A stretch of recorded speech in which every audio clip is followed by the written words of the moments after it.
Hey everybody, Tim Clark here, and in this video, we're gonna try to recreate somebody else's work. So check out this video.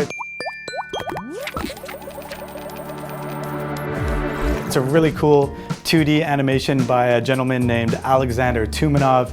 He completely illustrated and animated this video. So yeah, it's really well done. And I just thought, you know, a cool way to learn anything is just to, I think, literally try to recreate and copy somebody else's work, which is all fine and a fine thing to do as long as you don't take credit for it. So I just want to really make that clear here. I did not in any way create the original video here. This was completely done by somebody else.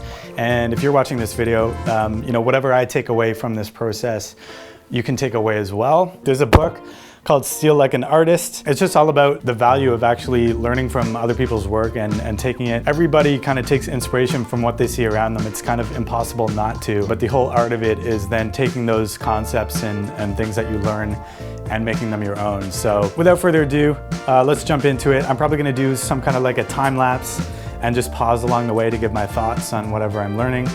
Yeah, but let's go and let's jump into it. Okay, so here we are. I just love how this video is done. I had this in my, my bookmarks of my inspiration. I'm excited to kind of, try to recreate it. Yeah, the plan is to only do create it up to here. As soon as this laptop comes in, and that's where I'm gonna stop. So I'm basically gonna go from the ball bouncing, I'll just play it, to the money coming up, and just stop there. But that in itself will take a while. Guessing this is gonna take me like 4 hours or something to actually come to the actual completion of it. Maybe less, I don't know, I'll let you guys know how long it took. But just some thoughts along the way. I think in Illustrator, I'm going to start with the end scene here and just draw the elements from there and bring those into After Effects. Anyway, I'm gonna stop the camera and yeah, here we go. So also in After Effects, I'm only gonna create the two of them here in Illustrator, and then After Effects is where I'll kind of duplicate them all with the animation. I think one thing that's kind of unique about copying is, I don't know how Alexander works, but at least how I work is a lot of this stuff, like the end result is not planned from the start. You kind of create it as you go. And I feel like when you create stuff on your own, it's more of a fluid process. And when you're kind of copying stuff like I'm doing here, you kind of have to consider it all right from the start because you want to end up at the same place. Just an interesting thought.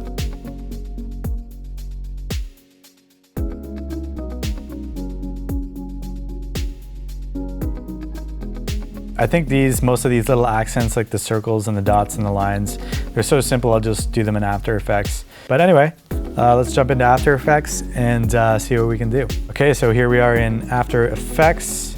Anyways, I think the first thing I'm gonna do is the coins flying in there and kind of having that 2.5 3D effect. Okay, so I don't feel like it's perfect. I feel like there's some kind of imperfection in the transition from state to state there, but I'm pretty happy with it, and I'm basically going to add the easing to it because when things happen really fast, it helps to cover up imperfections. So okay, so I think I've got the basic animation of this dollar coin toss down here. So I'm going to create a pre-comp out of that, and I'll duplicate the pre-comp, and then if I want to kind of make any adjustments to it later, it'll automatically update on all of the coins. So that'll be helpful, just thinking ahead there.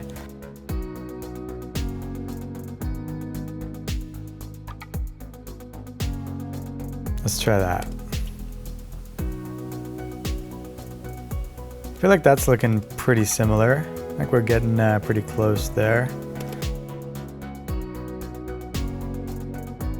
Actually, I just noticed, gosh, I didn't notice this before, but there's definitely, oh yeah, that'll be easy to fix, but just the shade of the edge of the coin is a lot darker than the top, so that's actually gonna make it look quite a bit nicer and, more similar, which is what we want. So I'm gonna go into the coin toss, and this will update every single coin automatically, which is very nice. Okay, pretty cool. I think I'm pretty much done the coins at this point. And I'm gonna move on to the dollar bills on the background.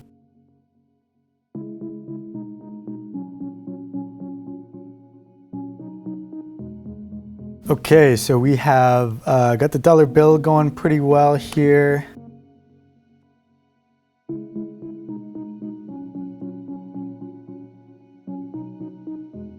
Okay, cool. Things are looking pretty good. I'm pretty happy with how things are looking here with the coins and the money in the background and all the motion. I think it's looking pretty close.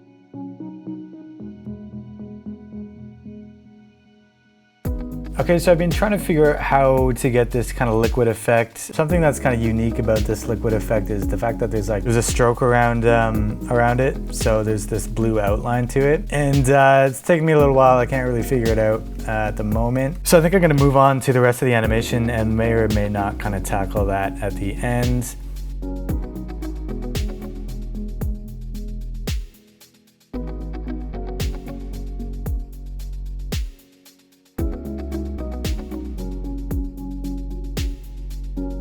So this ball bounce is just interesting because it's not like a natural ball bounce. So I'm actually learning some stuff from this, which is like the ball looks like it's kind of its own. It has its life of its own. And take out the sound there for a second. But it's kind of bouncing with its own intention, with its own purpose, kind of. It's not how gravity acts normally. So that's one thing. The other thing I'm noticing is the squash and stretch. So normally when you squash and stretch, you kind of stretch out as you're falling down and you squash at the bottom and then you stretch out and then squash and then stretch out. But what I'm actually noticing here is that there is a stretch, but as it reaches the height of its path, it actually goes back into a normal circle. So there's almost kind of like a bounciness to the circle itself. But yeah, I'm just noticing about the squashing and stretching is kind of a cool thing to notice there with the hang time.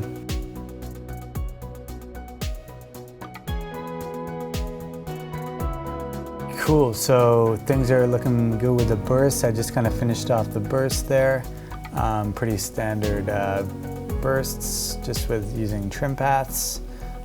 Pretty much just went with the script and did exactly what I saw here.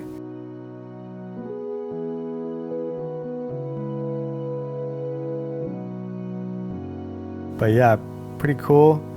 Didn't do the water part. Here, I'm gonna turn the camera back on here actually. Okay, so wow, finished it. I don't really know how this is gonna be in the edit. I don't know how long that all took. I'm definitely gonna speed a bunch of that up. Let me actually check here how long that actually took me, because I didn't time it, but I do have all the screencasts and I can just add up the total length of all my screencasts and that'll tell me how long I took. So let me just check that actually really quick. Dang, so it's so I just added it up in my head. It took me 4 hours and 50 minutes. So basically 5 hours. It took me a little bit longer than expected. So yeah, actually even I didn't do it all at once either. This literally took me like all day. Pretty happy with the results. So it was a very enjoyable process. And yeah, what did I learn from this? I mean, I don't feel like I learned too much. I think a big part of what makes this a great piece of work is just the idea and the concept and the design, the graphic design behind it.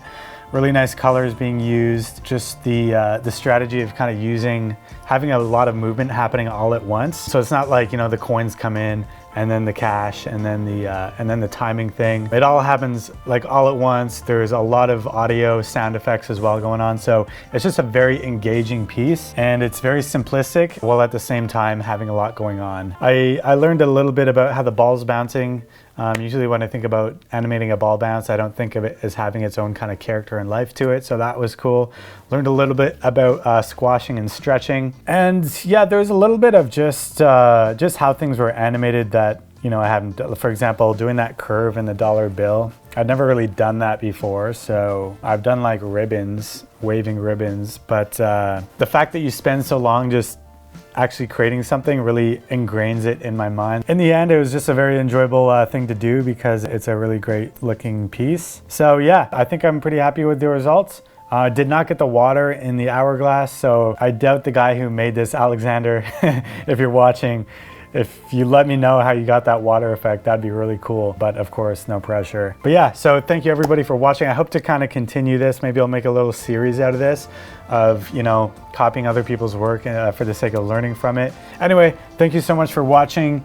Stay tuned for the next video. I do videos on, you know, filmmaking and motion graphics. Yeah, and subscribe to the channel. And thank you for watching, and I will see you in the next video. Cheers.